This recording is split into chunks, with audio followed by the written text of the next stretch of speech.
because the economy of Uganda, I remember very well how NADS started.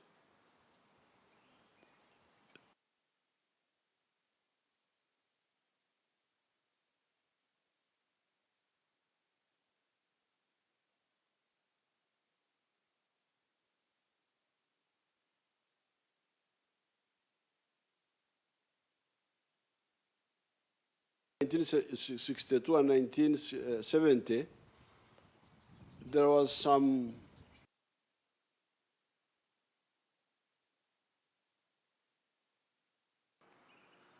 no more tourism. Tobacco is the one which was limping on.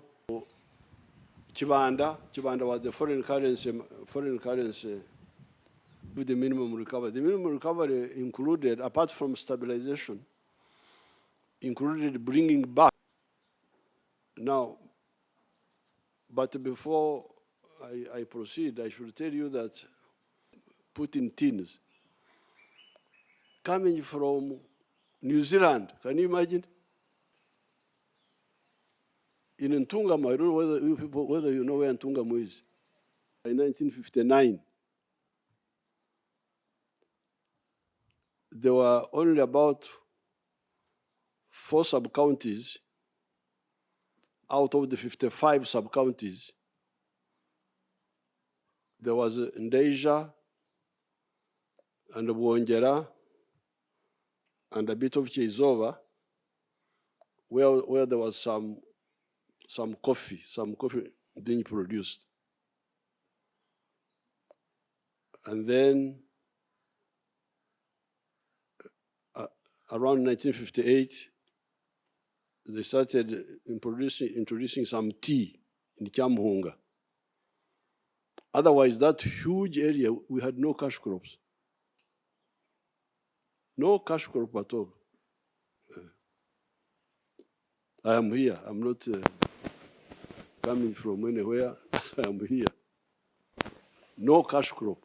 We had bananas, we had cows, but no cash crop for the majority of the area.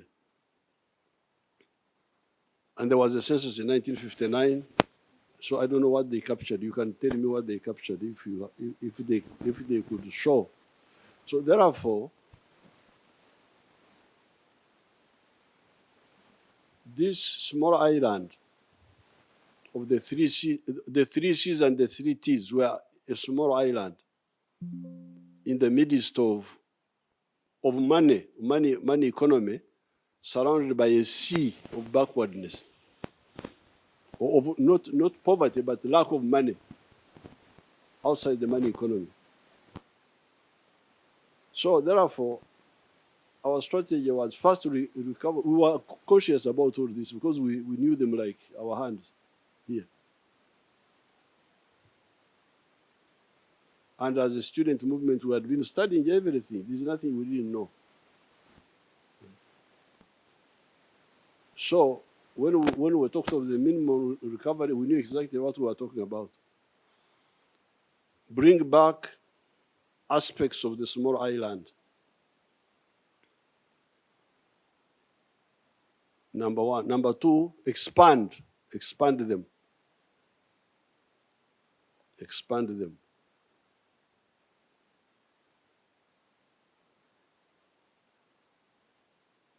That's how, for instance, we didn't bring back the 23 million kilograms of tea, which was the highest in 1970, and yet it had shrunk to 3 million kilograms. By now, before the problem of the prices came in, we're at 60 million kilograms.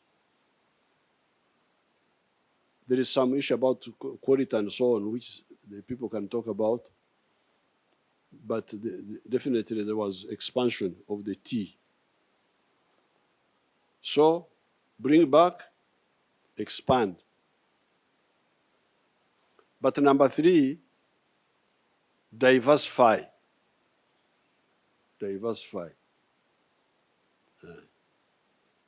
Committee in Parliament, and we appreciate your approval as leaders in Parliament, as a SEC. I want to agree with you and appreciate the points you've given us, in especially how you've developed the argument that we must be outward, inward looking in terms of the global demands and the enterprises, and you elaborately told us how to do this. It has been the concern of colleagues that what will happen indeed if we are unable to selectively, deliberately determine the quality of these products. And that has been the cry why we are saying the Coffee Development Authority has helped us to generate the quality. So, but you concluded it well when you said we must have maybe a certain kind of organization that can look at these selective enterprises, which we can call the Strategic Enterprise Authority of sorts, that looks at the demand globally and regionally and be able to generate these according to standards. I agree with you that far. Indeed, saying that if we take these authorities into the mainstream ministries, we shall miss out, and you've elaborately addressed that concern, that you can put standards. I agree with you. And that was the position of the committee. The concerns we had, you have addressed them. And it had neutralized, and I'm going to present those areas that you have already worked on. We had questions, Your Excellency, on the efficiency and effectiveness, on maintaining the scale of the production of these crops, and also its standard at international level. But Your Excellency, there are issues that we were raised there, and I wanted your guidance to also help in guiding my committee. One, it was unfortunate that we were not given this kind of insight that you gave us as a committee. We were asking questions that we were not really responded to in a satisfying way. That's one of the issues that brought contention. Now, on the quality control and assurance, Your Excellency, we were informed that at the international level, for instance, a coffee to be accredited to the international market, it should have a regulatory body that is independent. I need some clarity on that, because they were saying out of this, if you see the experience of Kenya on the uprising global trend. Like, for instance, we normally go for benchmarkings. The world is moving towards as avocado production as an alternative crop to replace olive oil, because the climatical change has really reduced the production of olive oil tremendously, whereby the world is moving toward as avocado. Tanzania is moving ahead of us. Recently, I was with the chairperson of the Committee on Agriculture in Tanzania. We were sharing a lot. The Europeans, investors, have learned about this trend, and they're flogging in Africa to buy land, and they are producing this as avocado. Currently, we have seven factories already in the country, but they're even importing avocado from Tanzania, because what we are producing is not enough. But because of the behavior and the lack of confidence, as per our experience with the ministry, that's what is causing fear. And I know what you have done, the militarization of the standard orders, I know can streamline this. And it's a reason why I am here. Your Excellency, your contribution to the coffee industry in terms of the quantities and the quality and the market is not disputed. However, Your Excellency, I've listened to you attentively, and your proposals They are wonderful proposals, but in some area for the future, this ministry called MAIF has no capacity to handle the coffee industry. The technical people there, they are ever traveling, they are looking for workshops, allowances, they are not in offices, they are not on the ground, they cannot handle this industry.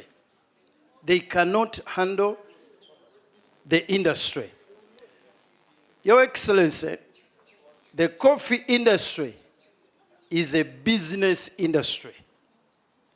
It must find an organized ministry who can handle their issues, knowing that it is business. I want to implore you, Your Excellency, the concept of the ministry handling is not a bad concept, but let us first build the capacity of that ministry, get it organized so that we can hand over, so that this coffee industry which you have built, I am not among them. I've said I come from a coffee background. I clearly know your contribution. But should we hand it over to MAIF in that state, the industry is going to collapse. And the 12.5 million Ugandans who earn their livelihood from coffee, they are going to be affected. Secondly, Your Excellency, the coffee industry has a very sensitive market, very sensitive on issues of quality. And the quality industry is based on accreditation and certification.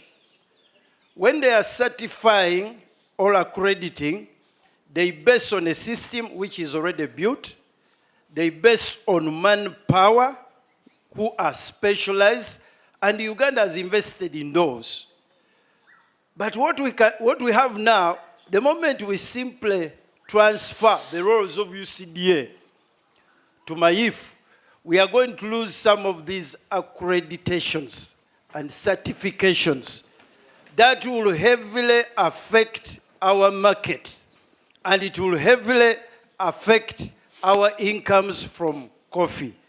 Your Excellency, I want to implore you and ask you humbly that it would be better to postpone the transfer of the roles of UCDA to MAIF so that we can have time and organize that ministry to build their capacity to handle this very strategic industry, which is a backbone to our economy. I implore you, Your Excellency.